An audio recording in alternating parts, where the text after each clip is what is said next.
Name a game that left an impact on you. Was it the story?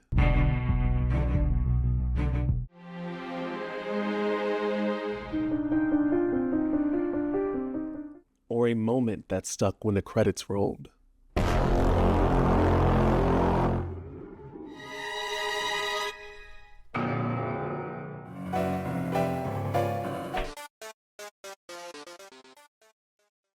Whatever it was, the music left its mark on you.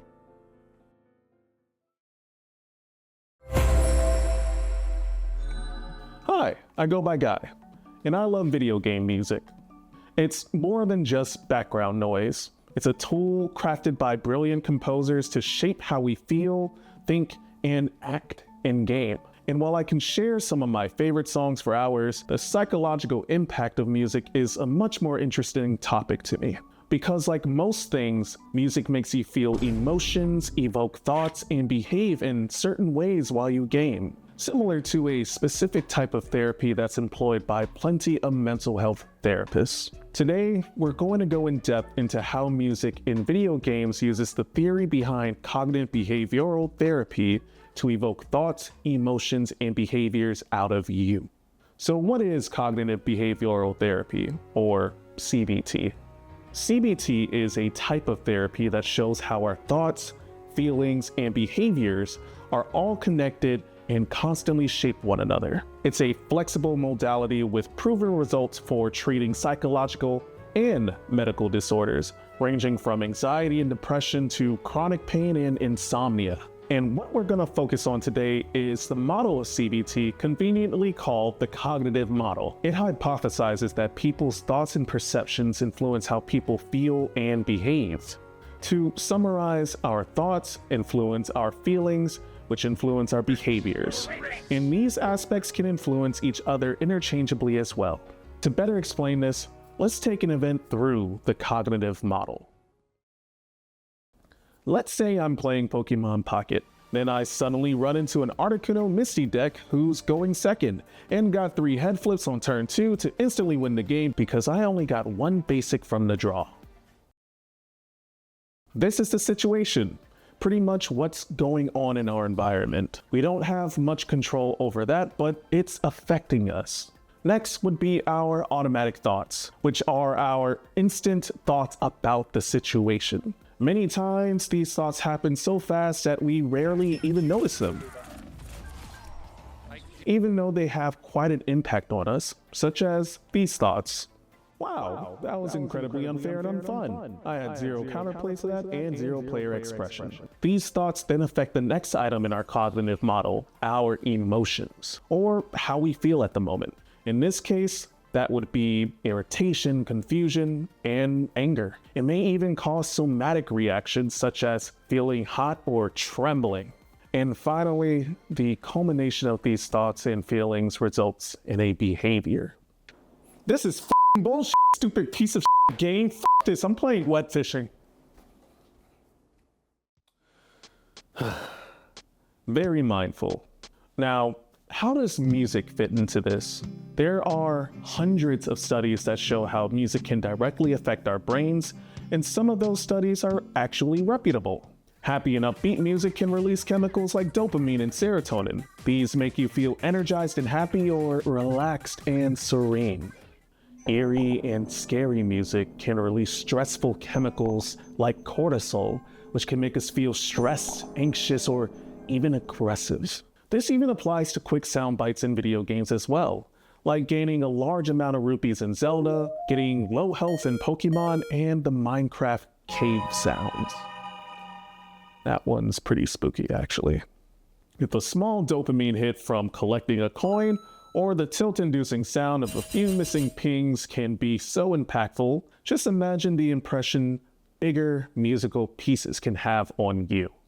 Like when you're climbing up a ladder for 2 minutes. What a thrill. What a thrill. Now what we're going to do is look at a moment in a video game that I feel uses the cognitive cycle expertly. Take a moment to adjust your volume and listen to this.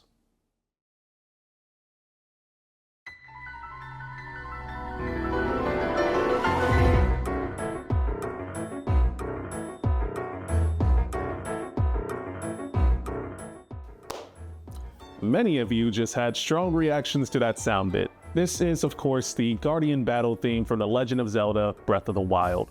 And it's clear to see that this causes players anxiety, fear, and panic. At first, when we first hear this theme, we are usually low health, low stamina, and are still getting used to the clunky controls, but also curious about the world as well. We may even see an approach Guardian as it's scurrying in the field, but when the Guardian sees you, the moment you hear that frantic mechanical piano backtrack, your thoughts spiral. What's going on? Am I being attacked? And this is especially amplified if you hear the music and don't see the Guardian, as this adds in, where is this music coming from aspect to it. And the Guardian theme doesn't just play, it strikes fear and panic into you. The panic sets in, causing our hands to flinch and tremble all before our instincts set in.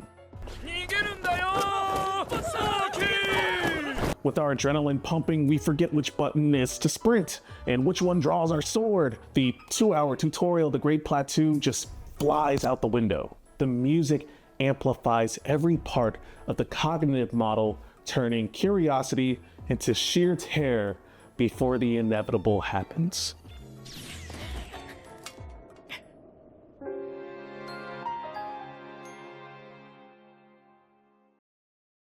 This music is tailored to cause panic and act as a cold and cruel teacher of how dangerous the rest of Hyrule could be for new players.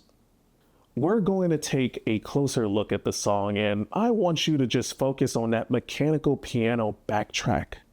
And while I'm playing it, I'm going to kind of quiz you, and I want you to leave a comment about your reactions to it on this second playthrough. And while you're there, please subscribe. We really appreciate it. But here is the song again.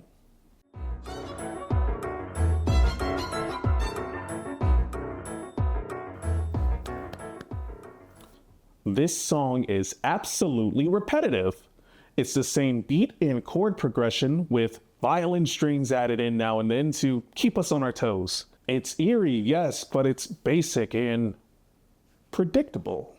As players become more experienced with the game, the initial Guardian panic starts to wear down gradually as we recognize their very predictable patterns. They notice you, they charge a laser, they fire, and repeat. Similar in nature to that very basic chord progression of the song. And once we notice these patterns, it only takes a couple practice parries with some pot lids to make that panic-inducing piano of the Guardian theme into a lunch bell for easy loot. But unlike the Guardian theme, some songs are hard to simply get used to. The Legend of Zelda does an excellent job of incorporating their sound design into gameplay behavior, like the adaptive sound design used, or even how they broke up the field battle theme into 50 different adaptable parts based on your environment and the enemies you're facing. There is a lot that goes into a song, especially when these songs invoke thoughts, feelings, and behaviors out of you as they do in video games and in the cognitive cycle. So next time you're playing a game, pause and listen. What's the music doing to your thoughts, your emotions, your playstyle? What is it that's making you grab your mouse so hard? Why is it after you visit a certain save point do you feel refreshed as well? And why are you 3 hours into a Risk of Rain run? After you promised yourself it will just be a quick one, but then you grab a couple of gestures of the drown, and FMP, a couple fuel cells, and now you're limping because you might as well see how long you can go and do sleep anyways when you're listening to Might As Well Be Dead by Chris Christopher.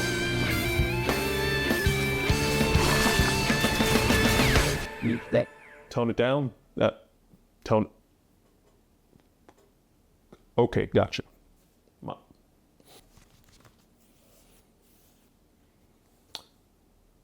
It may be the music that's affecting you.